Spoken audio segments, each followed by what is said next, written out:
ഭാഗം 11. ഏയ് പോട്ടെടി, ഒരു കണക്കിന് തുറന്നു പറയാഞ്ഞ് നന്നായി. സിയ അവളെ ആശ്വസിപ്പിക്കുകയാണ്. ഉദ്ദേശിച്ച പോലെ ടൂറിൽ സന്തോഷവതിയാകാൻ അവൾക്ക് കഴിയുന്നില്ലായിരുന്നു. എങ്കിലും സിയ കണ്ണുരുട്ടുമ്പോൾ അവൾക്ക് വേണ്ടി കൂടെ കൂടാൻ ശ്രമിച്ചു. ഉമ്മച്ചി ഒറ്റക്കായതുകൊണ്ട് മാമാന്റെ വീട്ടിൽ പോയാണ് കിടക്കുന്നത്. വീട്ടിൽ വിളിച്ചാലും അധികം സംസാരിക്കാൻ സാധിക്കില്ലായിരുന്നു. അവൾക്ക് എന്തൊക്കെയോ നഷ്ടപ്പെട്ട ഫീലായിരുന്നു. ഒരു വിധത്തിൽ 3 ദിവസം കഴിഞ്ഞുപോയി.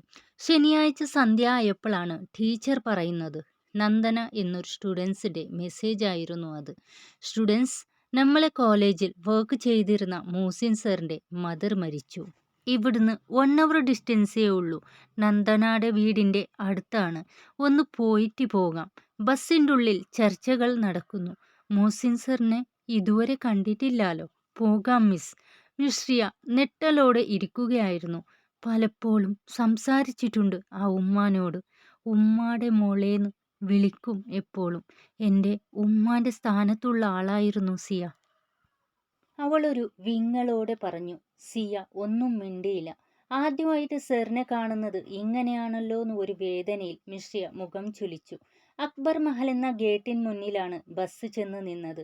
മുറ്റത്ത് പന്തൽ ഇട്ടിട്ടുണ്ട്. സ്ത്രീകൾക്ക് പ്രത്യേകം സജ്ജമാക്കിയിരുന്ന വഴി പെൺകുട്ടികൾക്ക് ആരോ ചൂണ്ടിക്കാണിച്ചു. അതിലൂടെ വീടിന്റെ പുറകുവശത്തേക്ക് ചെന്നു. കുറച്ച് അധികം ആളുകൾ നിൽക്കുന്നുണ്ട്. ഹാജർക്ക പഠിപ്പിച്ചിരുന്ന കോളേജിലെ പില്ലറാണെന്ന പറയുന്ന കേട്ടു. അവിടെ സംസാരം കേട്ടു. മിശ്രിയ സിയാനും കൂട്ടി അകത്തേക്ക് കയറാൻ ശ്രമിച്ചപ്പോൾ ആരോ പറഞ്ഞു കുളിപ്പിക്കാൻ വെച്ചേക്കാണെന്ന്. അവർ പുറത്തേക്കിറങ്ങുമ്പോൾ അവിടെ പറയുന്നുണ്ട്. ആരാ വേണ്ടപ്പെട്ടവരുള്ളേ? പെൺമക്കളില്ലാലോ. ആ മരുമോളിൻ്റെ അകത്ത്. വേറെ ആരാണോ? മിശ്രിയാക്ക് ഒരു മരവിപ്പ് തോന്നി. ഞാൻ മോളാണെന്ന് പറയുമായിരുന്നു. എനിക്ക് കുളിപ്പിക്കാൻ പറ്റുമോ? സിയ ഒരു ഞെട്ടലോടെ അവളെയും കൊണ്ട് ദൂരേക്ക് നീങ്ങി. എന്ത് പ്രാന്താ നീ പറയുന്ന നൈസു? അവർക്ക് പെൺമക്കളില്ല സിയ. അവളുടെ കണ്ണുകൾ ഒന്നു തുളുമ്പി. സിയ അത് തുടച്ചിട്ട് പറഞ്ഞു. നോക്കിക്കേ, ഇവിടെ ആരോടും ചെന്ന് നമുക്കതൊന്നും പറയാൻ പറ്റില്ല. അതൊക്കെ ചുമ്മാ പറയാനേ കൊള്ളാവൂ. നീ ഇവിടെ ഇരിക്ക്. അവിടെ മറഞ്ഞു കടന്ന ഒരു തെങ്ങിന്റെ തരിയിൽ നിർവികാര്യതയോടെ ദൂരേക്ക് നോക്കി അവളിരുന്നു. പെട്ടെന്നാണ് കൂടി നിന്ന കുട്ടികളുടെ ഇടയിലൂടെ ഒരു മർമ്മനം കേട്ടത്. മൂസിൻ സർ. മിസ് പറഞ്ഞത് കേട്ട് അവൾ ചാടി എഴുന്നേറ്റു. കുട്ടികളുടെ ആളുകളെ അടുത്തേക്ക് നടന്നു വരുന്ന ആളെ കണ്ട് കണ്ണുകൾ നിറഞ്ഞ് കാഴ്ച മങ്ങിപ്പോയി അവൾക്ക്. ഒരു സൈഡ് സ്കെച്ചസിൽ താങ്ങി ശ്രമപ്പെട്ടു വരുന്ന ഒരാൾ. എല്ലാവരെയും നോക്കി ഒന്ന് പുഞ്ചിരിച്ചെന്ന് വരുത്തിയിട്ട് അദ്ദേഹം ചോദിച്ചു, നഫീസ? ആദ്യമേ നെട്ടിയത് സിയ ആയിരുന്നു. കുട്ടികൾ അമ്പരപ്പോടെ അവളെ തിരിഞ്ഞു നോക്കി. അവളുടെ നേരെ അദ്ദേഹം കൈകാട്ടി അടുത്തേക്ക് വിളിച്ചു. സിയ അവളെ പിറകിൽ നിന്ന് ഒന്ന് തള്ളി. അടുത്തേക്ക് ചെന്ന് അവളെ തോളിലൊന്നു തട്ടിയിട്ട് നിറഞ്ഞിരിക്കുന്ന കണ്ണുകളെ തൻ്റെ വിരലിനാൽ തുടച്ചെടുത്തു. ചെല്ല്, നിന്നെ കാണാൻ ഒരുപാട് ആഗ്രഹിച്ച ആളായിരുന്നു. കുളിപ്പിക്കാൻ കൂടിക്കോ. നിന്റെ കൈ കൊണ്ട് ഒരു കുട വെള്ളെങ്കിലും ഒഴിച്ച് കിട്ടാനുള്ള യോഗമുണ്ടാകും. ആരോ വന്ന് അവളുടെ കൈകളിൽ പിടിച്ചു.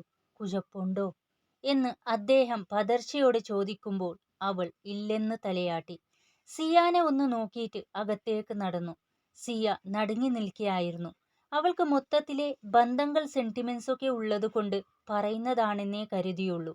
പക്ഷേ ഈ കുടുംബത്തിലും നൈസൂനി അതേ സ്ഥാനം ലഭിക്കുന്നുണ്ടെന്നുള്ളത് അവൾക്ക് അതിശയകരമായിരുന്നു. കുറച്ച് സമയം കഴിഞ്ഞ് മയ്യത്ത് കൊണ്ടുപോയ ആളുകൾ തിരിച്ചെത്തി.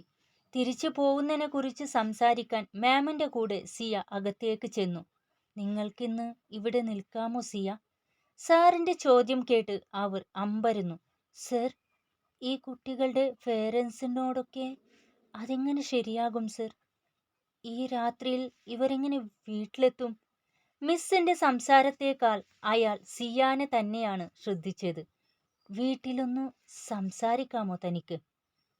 തിരിച്ചു കൊണ്ടുവിടാനുള്ള ഏർപ്പാടുകൾ ഇവിടെ ചെയ്തോളാം. ഇവിടെ പറ്റിയില്ലെങ്കിൽ നന്ദനയുടെ വീട്ടിലെങ്കിലും നിൽക്കാമോ പ്ലീസ്? അത്രയും ദയനീയമായ സ്വരം കേട്ടതോടെ വീട്ടിൽ ചോദിക്കട്ടെന്നും പറഞ്ഞ് അവൾ പുറത്തിറങ്ങി.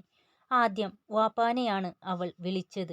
മുനീറിനോടും അമ്മായിനോടും ചോദിച്ച് തീരുമാനമെടുക്കാൻ പറഞ്ഞു വാപ്പ. മുനീറിനെ വിളിച്ചപ്പോഴും മിശ്രിയാക്ക് അത്രയും സാധനമുള്ള കുടുംബമല്ലേ, പേടിക്കണ്ടാന്ന് പറഞ്ഞു.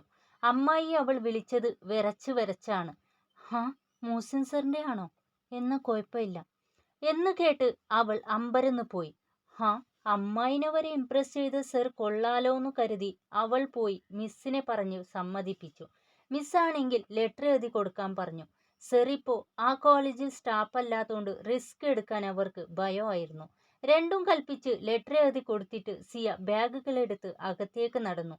മിശ്രി എവിടെയെന്ന് നോക്കി ചെന്നപ്പോൾ ഒരു റൂമിൽ പുറത്തേക്ക് നോക്കി നിൽക്കുന്നതാണ് കണ്ടത്.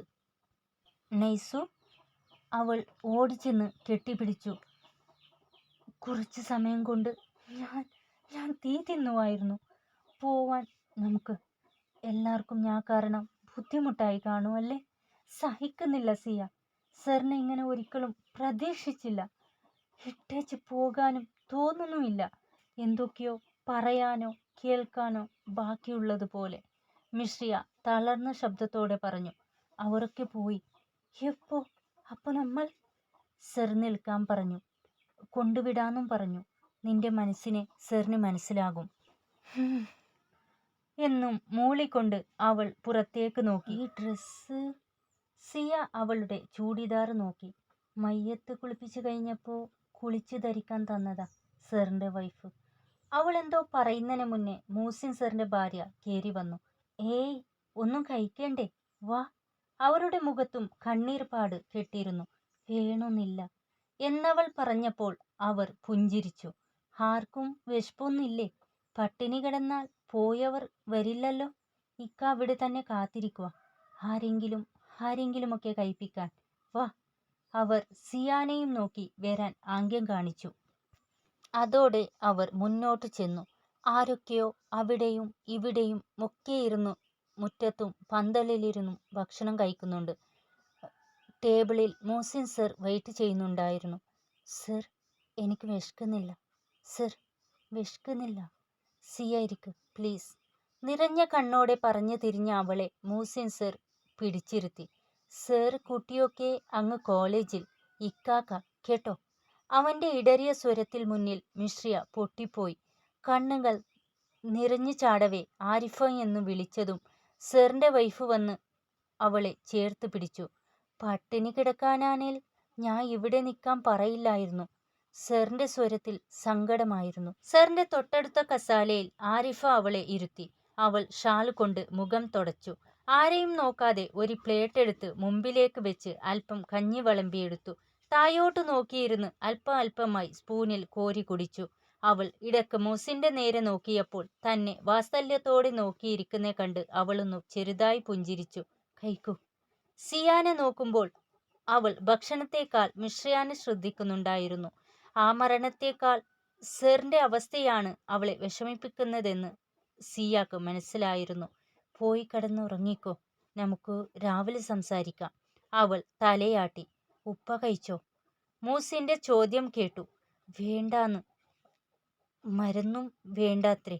ആരിഫാന്റെ മറുപടി കേട്ട് മിശ്രിയ നോക്കി. ഞാൻ കൊടുക്കട്ടെ? അവളുടെ ചോദ്യം കേട്ട് അവരുടെ കണ്ണുകൾ വിടർന്നു. ഇത്താത്തയല്ലേ പറഞ്ഞ് ആരെങ്കിലുമൊക്കെ കഴിപ്പിക്കാൻ? ചെറിയ ഒരു ആത്മവിശ്വാസത്തോടെ അവൾ നോക്കി. ആരിഫ അവളെ കൈകളിലേക്ക് കഞ്ഞി എടുത്തു കൊടുത്ത് റൂം കാട്ടിക്കൊടുത്തു. മെഡിസിൻ ബോക്സ് ടേബിളിൽ തന്നെ ഉണ്ട്. അവൾ ചെല്ലുമ്പോൾ തലയിണ ക്രോസിൽ വെച്ച് ചാരിയിരുന്ന് ദിക്റ് ചെല്ലുവാണ്. കണ്ണടക്കിടയിലൂടെ കണ്ണുനീർ ഒതുങ്ങുന്നുണ്ട്. ഉപ്പാ. അയാളൊന്നു നോക്കി. നഫീസയാണോ? അവളൊന്ന് നന്നായി നെട്ടി. എന്നെ അറിയോ? അടുത്തേക്ക് ഇരുന്നോണ്ടാണ് അവൾ ചോദിച്ചേ. എന്ന് മൂളിക്കൊണ്ട് തലയാട്ടി. ഇവിടുത്തെ എൻ്റെ മക്കൾ കഴിഞ്ഞ ഇനി എന്നെ ഉപ്പാന്ന് വിളിക്കുന്നത് നഫീസ ആയിരിക്കുമെന്ന് മൂസിൻ പറയുമായിരുന്നു. എൻ്റെ ബീവിയും. അവളെ കുളിപ്പിക്കാൻ കൂടിയില്ലേ? നന്നായി. വേറെയും എന്തൊക്കെയോ പറയാൻ തുടങ്ങിയ ആളെ അവൾ തടഞ്ഞു. നമുക്ക് എന്തേലും കഴിച്ചിട്ട് സംസാരിച്ചാലോ? മരുന്ന് കഴിക്കണ്ടേ? വേണ്ട കുഞ്ഞ്, ഇനി എന്തിനാ അതൊക്കെ? മരുന്നുകൾ കഴിച്ച് നീട്ടി കിട്ടുന്നേ. അവളും പോയില്ലേ? ഏയ്, ഞങ്ങളില്ലേ? പോട്ടെ. ഇങ്ങളെ ബീവിക്ക് വേണ്ടി ദിക്റ് ചെല്ലാനെങ്കിലും ആരോഗ്യം വേണ്ടേ? പ്ലീസ്. അവളുടെ മുഖത്തേക്ക് നോക്കി ഉപ്പ നിവർന്നിരുന്ന് കൈനീട്ടി. തന്നേക്ക്, ഞാൻ തരട്ടെ. ചെറിയ ഭയത്തോടെ ആയിരുന്നു ആ ചോദ്യം. അയാൾ തലയാട്ടി. മൂസിൻ വന്ന് നോക്കുമ്പോൾ അവൾ അവസാനത്തെ സ്പൂണും കോരി കൊടുക്കുവാണ്. ഉപ്പ മരുന്നും കഴിച്ച് കടക്കുന്നതുവരെ അവൾ ശ്രദ്ധയോടെ കൂടെ നിൽക്കുന്നതും നിറഞ്ഞ സമാധാനത്തോടെ അവൻ നോക്കി നിന്നു.